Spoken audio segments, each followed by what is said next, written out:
sir. I will send you my resume as soon as possible. Deepak, Okay, sir. I will talk to you later. जी क्या sir. क्या कर रहा है ये? Sir phone पे बात कर रहा था. मैंने सुना तुम कॉल पर इंग्लिश में बात कर रहे थे किसी से। तुम्हें इंग्लिश बोलनी आती है? जी हाँ, आती है. पर तू तो इस कंपनी का मामूली सा गार्ड है ना, तो तुझे इंग्लिश बोलनी कैसे आती है? मतलब इतना पढ़ा लिखा है तू? हाँ मैडम जी, मैंने बीकॉम कर रखा है, इसीलिए मेरे को इंग्लिश बोलनी आती है. कमाल है, बीकॉम की हुई है फिर भी इस कंपनी में गार्ड की नौकरी क्यों? किसी और कंपनी में कोई अच्छी नौकरी कर लो। अब क्या बताऊँ मैडम जी, मेरे हालात ही कुछ ऐसे हैं कि मुझे यहाँ पे गार्ड की नौकरी करनी पड़ रही है. हालात? क्या कहना चाहते हो भाई? मतलब इतना सा है मैडम कि मुझे कहीं और नौकरी नहीं मिली. कहीं और नौकरी नहीं मिली इसलिए काम कर रहे हो? मतलब क्या है आपका? साहब, हम गांव से आए हुए लोग हैं. आजकल तो बिना रेफरेंस के कोई किसी को नौकरी पे रखता ही नहीं है. थक हार के किसी तरीके से मैंने अपना जुगाड़ लगाया तो मुझे ये चौकीदार की नौकरी मिली है, वरना आजकल बिना रेफरेंस के कौन किसी को नौकरी पे रखता है. और जहाँ रखने के लिए राजी भी हो रहे थे तो वहाँ कोई एक्सपीरियंस मांग रहा था, तो कोई डोनेशन के नाम पे कुछ घूस मांग रहा था. यहाँ तो 2-3 महीने से काम कर रहे हो, इससे पहले क्या काम करते थे वो तो बताइए. साहब, सपना तो देखा था कि एक दिन बहुत बड़ा अकाउंटेंट बनूंगा, और मैं इससे पहले एक अच्छी सी नौकरी भी करता था अकाउंटेंट की, पर अब वो नौकरी रही नहीं ना, इसलिए मुझे ये नौकरी करनी पड़ रही है चौकीदार की. अकाउंटेंट? जब आपके पास इतनी अच्छी पोस्ट थी तो आपने छोड़ी क्यों? यहाँ पे चौकीदार की नौकरी क्यों कर रहे थे आप? सर, मैंने नौकरी छोड़ी नहीं थी, मुझे वहाँ से निकाल दिया गया था. वो क्या है ना कि मेरी कंपनी लॉस में जाने लग गई थी, तो जब कंपनी लॉस में जाने लग जाती है ना तो अक्सर मालिक लोग ना कुछ लोगों को फायर करने लग जाते हैं. उन्हीं में से एक मेरा भी नाम था.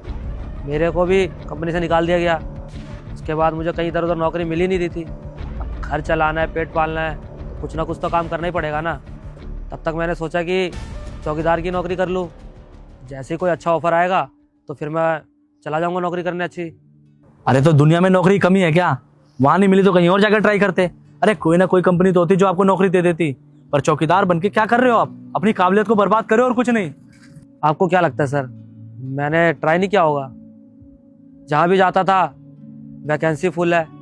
कोई अपने रिलेटिव को पहले रख लेता था, कोई रेफरेंस मांगता था, तो कोई बोलता था कि घूस दो, उसके बाद ही तुम यहाँ पे काम कर सकते हो. अब सर, ऐसी नौकरी का क्या फ़ायदा जहाँ घूस देना पड़ जाए? मेरी पढ़ी लिखी सारी डिग्रियों का तो कोई वैल्यू नहीं रहेगी उसके बाद, अगर मैं किसी को घूस दे करके नौकरी पे लगता हूँ तो. मैंने उस दिन ठान लिया कि जिस दिन मुझे मेरी काबिलियत के हिसाब से नौकरी मिलेगी, मैं उसी दिन ही वो नौकरी पकड़ूंगा. तब तक मैं कोई छोटा मोटा काम कर लूँगा. अच्छा, अभी आप किससे फोन पे बात कर रहे थे इंग्लिश में? सर, एक कंपनी से बात हुई थी, उनके पास मैंने अपना रिज्यूमे भेजा था. अब देखिए, उनको पसंद आता तो रखेंगे नौकरी पे? सर सच बताऊं तो वो लोग तो मुझे रिस्पॉन्स ही नहीं करते. मैं खुद ही 2-3 दिन में उन लोगों को पूछ करके अपने दिल को एक बार तसल्ली दे देता हूँ. क्या पता रख ही ले, कोई जगह खाली हो तो. बताओ, एक इंसान के अंदर इतनी काबिलियत होने के बावजूद भी उसे यहाँ पे ऐसे नौकरी करनी पड़ रही है, वो भी चौकीदार की. मेरी कंपनी में अकाउंटेंट की जॉब करोगे? क्या सर, आप मुझे अकाउंटेंट की नौकरी पर रखोगे? हाँ हाँ, रखूंगा. क्यों भाई, क्यों नहीं रख सकता? अभी तो आपने बताया कि आप में काबिलियत है, और काबिल इंसान की मैं हमेशा कदर करता हूँ. आप बस ये बताइए कि आप नौकरी करेंगे या नहीं? सर, करूँगा ना. अगर आप लोगों को कोई दिक्कत नहीं होगी तो ज़रूर करूँगा, और 100% दूंगा मैं अपना. कभी आपको कोई शिकायत का मौका नहीं मिलेगा. सर, ये क्या कर रहे हैं आप?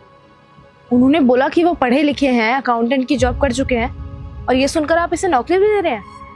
आपको पता भी है, हो सकता है ये झूठ बोल रहा हो, और अगर आपने इसको अकाउंटेंट रख भी लिया तो हो सकता है हमारी कंपनी को लॉस हो जाए. सर, मुझे नहीं लगता ये अकाउंटेंट होगा एक टाइम पे. झूठ बोल रहा है ये. हमारी कंपनी को लॉस हो सकते हैं. काबिलियत है, इसे नौकरी दे रहा हूँ. तुमने सुना नहीं क्या कहा इन्होंने? ये पहले अकाउंटेंट की जॉब कर चुके हैं. और सोचो ना कि अगर इनके पास एक्सपीरियंस है तो हमारी कंपनी को कितना फ़ायदा होगा.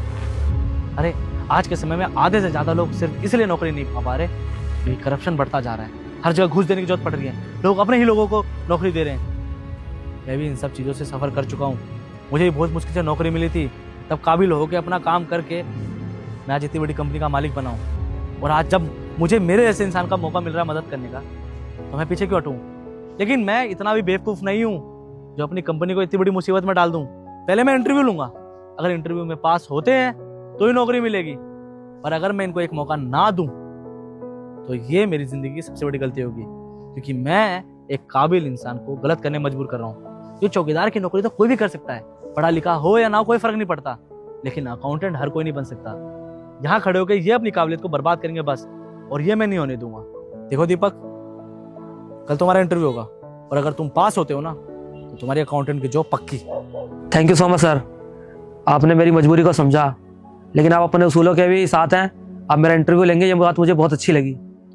मैं अपना इंटरव्यू जरूर दूंगा, और मुझे पूरा यकीन है कि मैं अपना इंटरव्यू क्रैक करके आपकी कंपनी में एक अच्छा सा स्थान पाऊंगा। कल का दिन आपका है, कल फैसला हो जाएगा कि आप आगे की जिंदगी चौकीदार बन के काटोगे या अकाउंटेंट बन के। अभी हम चलते हैं।